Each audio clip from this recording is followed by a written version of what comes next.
Ce petit paquet de 15 cartes révolutionnera le monde ludique et continue encore de fonctionner tant et plus. Magic the Gathering, je le découvre en 1994 avec la première version française. Si j'achetais pas une version française, je pouvais pas jouer avec mon frangin qui était plus jeune que moi. Et dans l'histoire ludique que moi je me suis construit, Magic est arrivé en France grâce à Croc. C'est vrai ça? Non, mais alors pas du tout.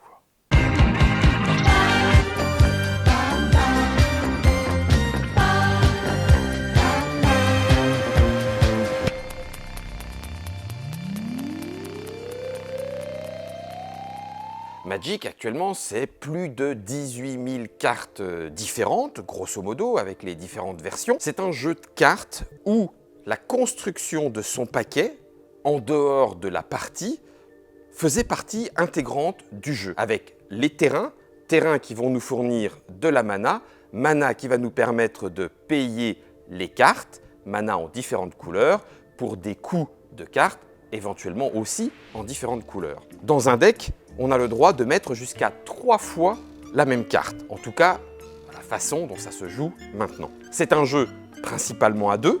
On va s'affronter avec son adversaire jusqu'à faire descendre les points de vie du sorcier d'en face jusqu'à l'envoyer ad patresse. Mais il est possible aussi, en fonction des différents formats, d'y jouer à plusieurs. C'est un jeu de Richard Garfield, jeu qui l'a rendu mondialement célèbre, arrivé donc en 1993 dans les premières versions, et qui a été fait pour patienter dans les files d'attente en jouant avec juste son petit deck, etc. Maintenant, quand on joue à Magic avec un playmat, avec un compteur de points de vie, avant on utilisait des dés pour savoir à combien est-ce qu'on était, le cimetière, de la place pour mettre un petit peu tout, bref, on comprend que ça a pris un petit peu d'essor. Ça s'est passé à Francfort en fin août 93. La première édition d'Inomi Satanis en allemand venait de sortir et j'étais parti dans un salon pour faire des démonstrations. Pendant tout le week-end, j'ai fait mes démos d'Inomi Satanis. Et à côté de moi, il y avait une table avec 2 Allemands qui ont passé le week-end à ne jouer qu'à un seul jeu. Un jeu avec une pochette marron, un petit jeu de cartes. Et ils ont joué à ça tout le week-end. Donc le dimanche soir, avant de plier les Gaules, je me suis dit, il y a un truc qui va pas. J'ai été voir le magasin. Le mec m'a dit, bah voilà, ils jouaient à ça. Un truc qui s'appelle Magic the Gathering. Ils ont pris 2 paquets, il m'en reste 8. Est-ce que tu les veux? Et donc je les ai achetés. Je suis revenu. Et puis voilà.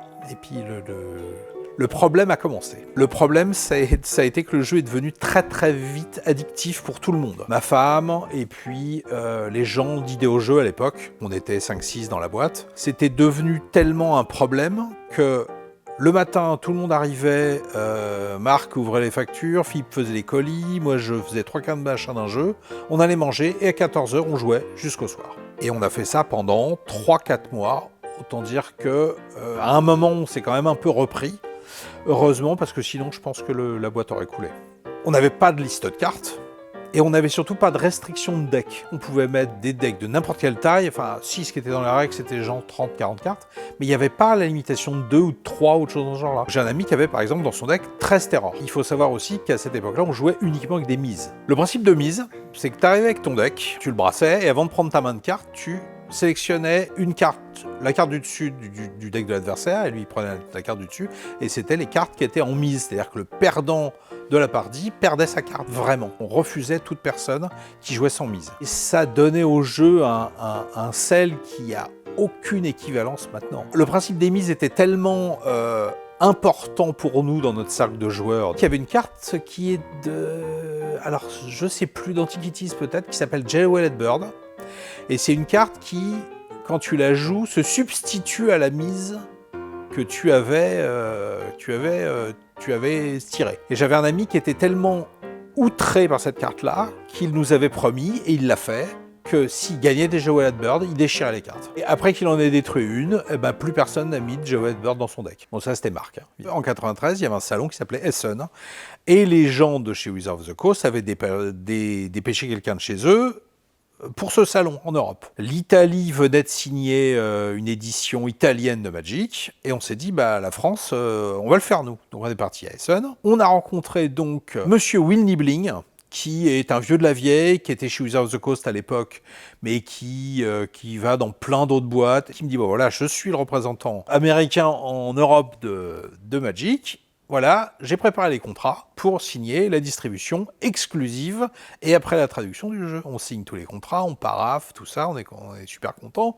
On rentre dans la voiture, on chante même on a les contrats, un peu comme de Mesmaguer dans Gaston, et on sait pas à quel point. On passe un dimanche super heureux, on arrive le lundi matin, avec un fax qui nous dit que Will Niebling a été licencié le vendredi qui précédait Essen, et donc que tout ce qu'on avait signé avec lui n'avait aucune valeur, et que de toute façon il ne signait plus aucune distribution exclusive ni traduction avec personne. Pour nous, ils voulaient bien faire une exception parce qu'ils sentaient qu'on était un petit peu lésés. Ah, vous voyez, mon con. Ils acceptaient pour nous de faire une distribution exclusive. Sauf qu'à l'époque, on était un peu teigneux et donc on leur a dit, bah non, allez vous faire voir. Je pense que c'est soit en décembre, c'est même en décembre déjà 93 ou peut-être le décembre de l'année d'après. Je ne sais pas, les magasins ne voulaient plus entendre parler que de Magic. Marc, qui à l'époque, donc créateur d'Asmodée, qui à l'époque était commercial, il appelle un magasin avec lequel on avait de très très bons contacts, et en lui proposant, je crois, une extension d'Inomi Satanis, certainement, donc le jeu qui chez nous se vendait quand même plutôt très bien. Et le mec a décroché, et il lui a dit « T'as du Magic ?» Marc a dit non,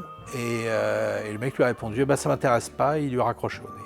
Et là, Marc est venu me voir, et puis il m'a dit « on est mort ».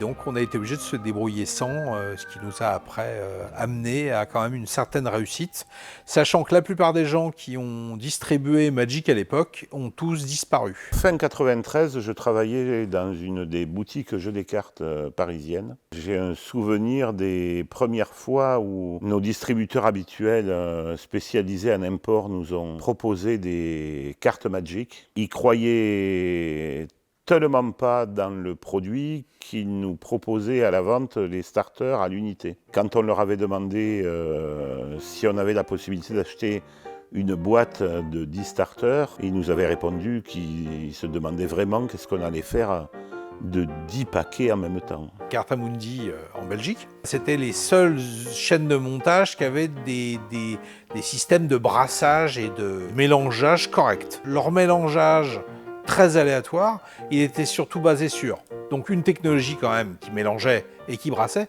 mais aussi des gens qui physiquement prenaient des blocs de cartes et qui les déplaçaient. La chaîne de montage de Magic, elle était interdite au public, c'est-à-dire qu'il y avait dans l'imprimeur même, il y avait des barrières pour que les gens qui visitent voient de loin mais ne puissent pas affecter les cartes.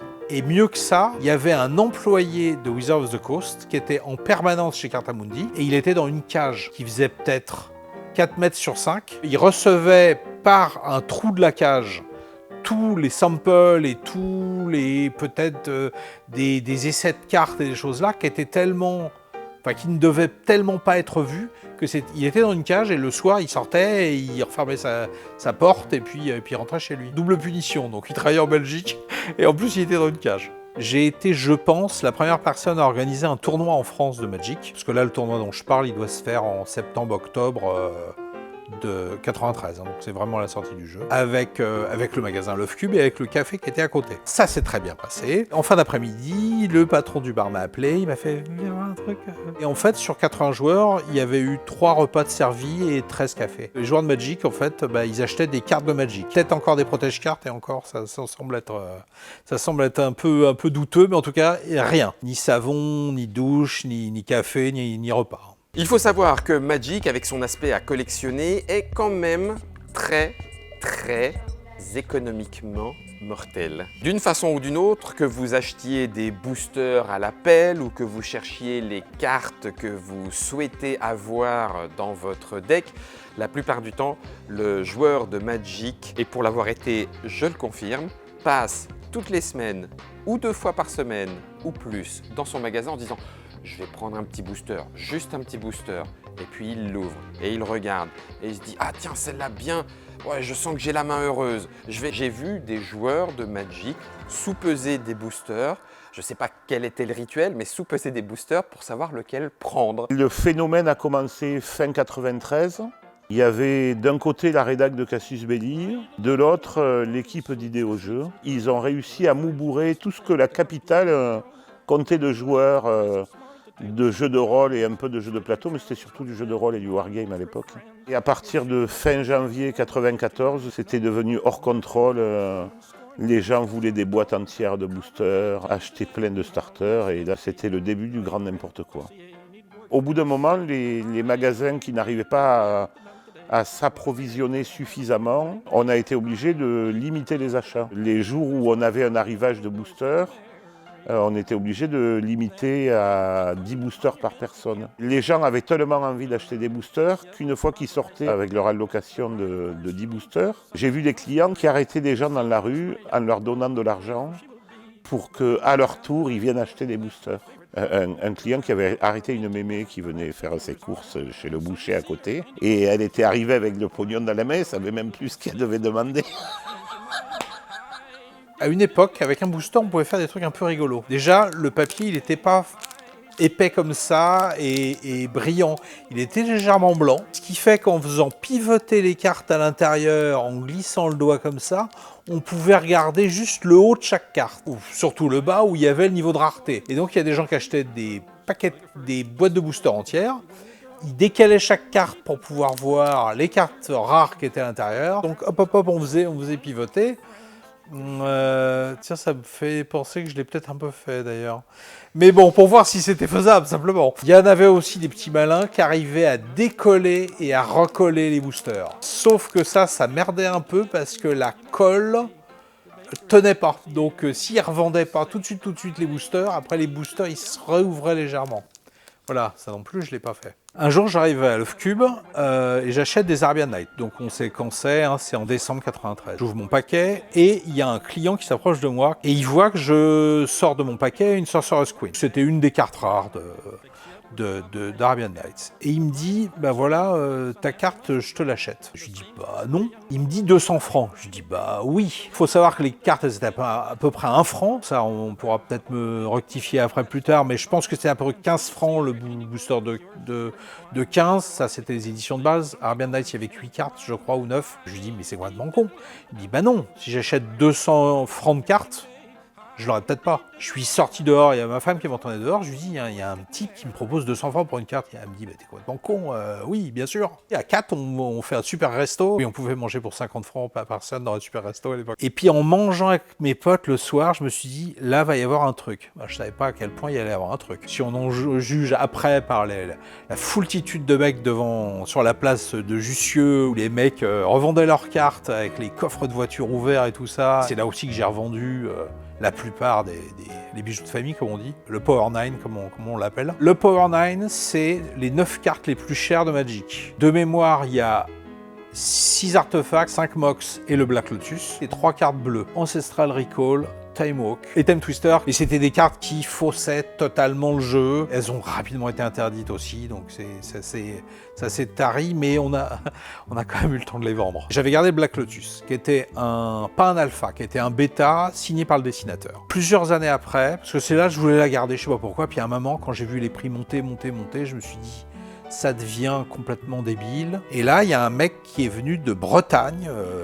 par le train. Il m'a demandé des photos au début. On s'est donné rendez-vous dans un endroit où il y a du monde, tu vois, façon d'île de Cam, quoi. Donc j'ai sorti mon Black Lotus. Il savait que l'état était pas extrêmement bon parce qu'il l'avait vu en photo, mais il voulait pas que ça soit un faux. Il a sorti un compte-fil d'imprimeur pour regarder la trame sur la carte. Il a regardé les bords de carte, il a calculé le bord du truc. Il m'a sorti son enveloppe avec les 2000 francs. Il y a des flics qui nous auraient vus, ils auraient cru qu'on faisait un échange de drogue. Hein. Puis il est reparti par son train, et puis bon, je suppose qu'il était content, j'ai jamais eu de nouvelles depuis. J'ai un souvenir très précis du moment où j'ai arrêté de jouer à Magic. C'était dans un voyage pour faire des démos de jeu vers Grenoble. 4 heures de train à l'aller, 4 heures de train en retour. On était 2. À l'aller, ça s'est à peu près bien passé. J'ai perdu 2 cartes, il a perdu 2 cartes. Et au retour, on a joué 6 parties.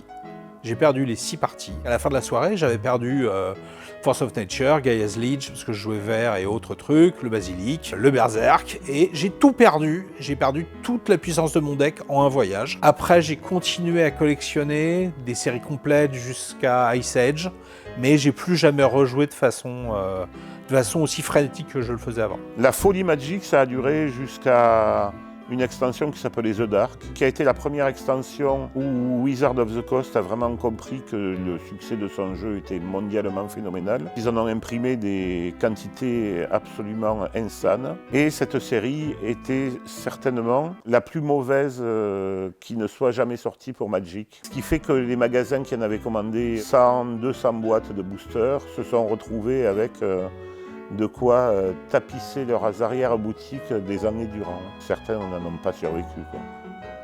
Magic se caractérise actuellement par une communauté et des formats extrêmement variés et très dynamiques. Les formats sont aussi bien fun, une façon de jouer, il y a 3 formats différents qu'on classifie de fun dans les mélanges de cartes ou la façon dont on peut créer son paquet. Et puis un petit peu plus classique, les formats de tournoi. Et là, une fois encore, on peut y jouer de plein de façons différentes. La plupart du temps, le format détermine quelles sont les cartes de quelle extension et ou collection on peut utiliser, quelles sont les collections de cartes que l'on peut utiliser, jusqu'à quand est-ce qu'on peut remonter, etc., etc. Dans les différents formats, il va y avoir le Vintage, le type 1, le Legacy, le Pauper. Le Pauper est assez rigolo, alors je ne sais pas si je le dis bien, mais en latiniste je dis Pauper, puisque Pauper ça veut dire pauvre en latin, et c'est le...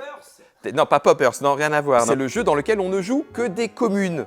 Ce qui est assez rigolo puisque la classification entre communes, peu communes, rares, voire ultra rares, après il y a les foils qui sont venus se mettre là-dedans, les full art, et puis il y a bien sûr tous les formats championnats. Il y a le Pro Tour, le championnat du monde, il y a les événements comme le Friday Night Magic, avant il y avait l'Arena qui depuis a été remplacé, c'est-à-dire ces moments où toute boutique peut avoir un petit kit tournoi, organiser un tournoi autour de Magic de façon assez régulière. Lorsqu'une nouvelle extension sort, la plupart du temps, les joueurs se retrouvent autour de 2 formats.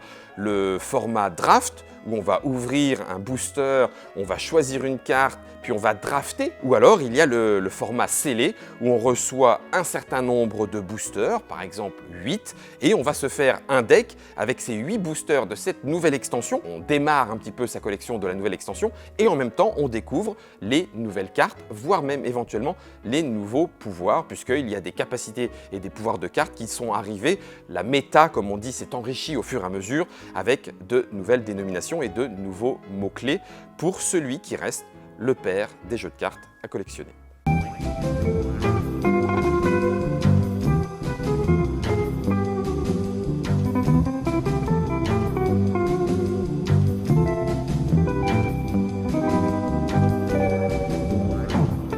Pour découvrir les origines de ce jeu qui a révolutionné le monde ludique, on vous fait remonter les couloirs du temps avec nos spécialistes des premières heures. Les couloirs du temps!